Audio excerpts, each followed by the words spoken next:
तर दुसरीकडे आपण ही दृश्य पाहतो आहोत सध्या जुहूमधली दृश्य आहेत। ग्लोबल तापस बारवर तोडक कारवाई सध्या केली जाते। या बारच्या बाहेर अवैध पद्धतीने शेड बांधलं गेलेलं होतं आणि हेच अवैध बांधकाम आता मुंबई महानगरपालिकेतर्फे तोडलं जात आहे। बार बाहेरची जी शेड आहे ती अवैध पद्धतीने बांधली गेल्याचं मुंबई महानगरपालिकेने सांगितलेलं होतं आणि त्यानंतर आता या अवैध बांधकामावर पालिकेतर्फे तोडक कारवाई सध्या केली जाते।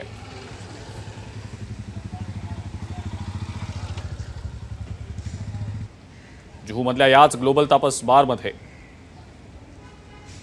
वरळी हिट अँड रन प्रकरणातला आरोपी आपल्या मित्रांसोबत आलेला होता आणि याच ठिकाणी त्यांची पार्टी देखील झालेली होती। त्याने दारूचं सेवन देखील केल्याची बाब उघडकीला आलेली होती।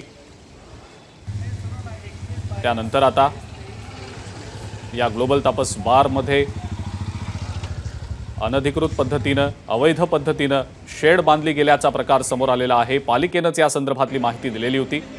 ही माहिती मिळताच पालिकेतर्फे आता या अवैध बांधकामावर तोडक कारवाई केली जाते। वरळी हिट अँड रन प्रकरणातला आरोपी जो आहे मिहिर शहा त्याला देखील पोलिसांनी काल अटक केलेली होती। शहापूरमधून त्याला अटक करण्यात आलेली होती आणि आता तर त्याचा कबुलीनामा देखील समोर आलेला आहे। दोन दृश्य आपण सध्या आपल्या स्क्रीनवर पाहतो आहोत। स्क्रीनच्या डावीकडचं दृश्य जुहूमधल्या ग्लोबल तापस बारवर कारवाई करतानाचं उजवीकडचं दृश्य वरळी हिट अँड रन प्रकरणामध्ये जुहूमधल्या ग्लोबल तापस बारवर सध्या पालिकेतर्फे कारवाई होतीये। या सगळ्याचा आढावा आमचे प्रतिनिधी सत्यम सिंग यांनी घेतला, आपण पाहूया। मुंबईच्या जुहू परिसरात व्हॉइस ग्लोबल तपास बार मध्ये मुंबई महानगरपालिका ऍक्शन मोड मध्ये येताना पाहायला मिळत आहे। ग्लोबल तपास बार मध्ये मुंबई महानगरच्या पालिकेचा आहे बुलडोजर देखील या ठिकाणी ऍक्शन मोड मध्ये आला आहे। बुलडोजरच्या माध्यमातून जुहू मधला ग्लोबल तपास बारवर आहे इनलिगल स्ट्रक्चरवर पालिका कारवाई करताना पाहायला मिळतात। खरं तर वरळी हिट अँड रन केस प्रकरणामध्ये जो आरोपी मुख्य आरोपी आहे मिहिर शाह याच बार मध्ये आहे पार्टी करून रात्री उशिरा निघाला होता। याच बारचे सीसीटीव्ही जे आहे ते देखील या ठिकाणी समोर आला होता। त्यानंतर देखील मुंबई पोलीस असतील की मुंबई महानगरपालिका किंवा एक्साइज डिपार्टमेंट असेल राज्य उत्पादन शुल्क विभागात ते देखील सर्व ऍक्शन मोड मध्ये आले होते। त्यांच्याकडून रात्री परवा उशिरा एक्साइज डिपार्टमेंट कडून बार ही सील करण्यात आला होता। त्यानंतर आज मुंबई महानगरपालिकेकडून थेट बारवर बुलडोजर चालवताना पाहायला मिळत आहेत। खरं तरी पुणे हिट रन केस प्रकरणामध्ये आपण पाहिलं तर पुण्यामध्ये आहे जेवढा इलिगल बार पब होता त्यावर कारवाई केली गेली होती, बुलडोजरनी कारवाई केली गेली होती। त्यानंतर ठाण्यामध्ये देखील इलिगल स्ट्रक्चरवर आहे बार पबवर बुलडोजर चालला होता, मात्र मुंबईमध्ये ही कारवाई कुठे झाली नव्हती।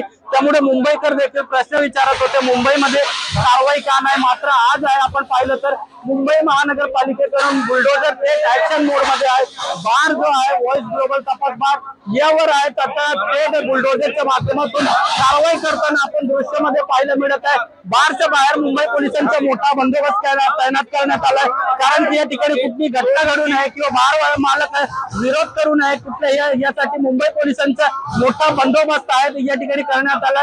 मुंबई महानगरपालिका के पश्चिम विभागाकडून आता जुहू मधल्या या ग्लोबल तपास बारवर कारवाई केली जात आहे। कॅमेरामन मोहनचा सत्यम सिंग एबीपी माझा मुंबई।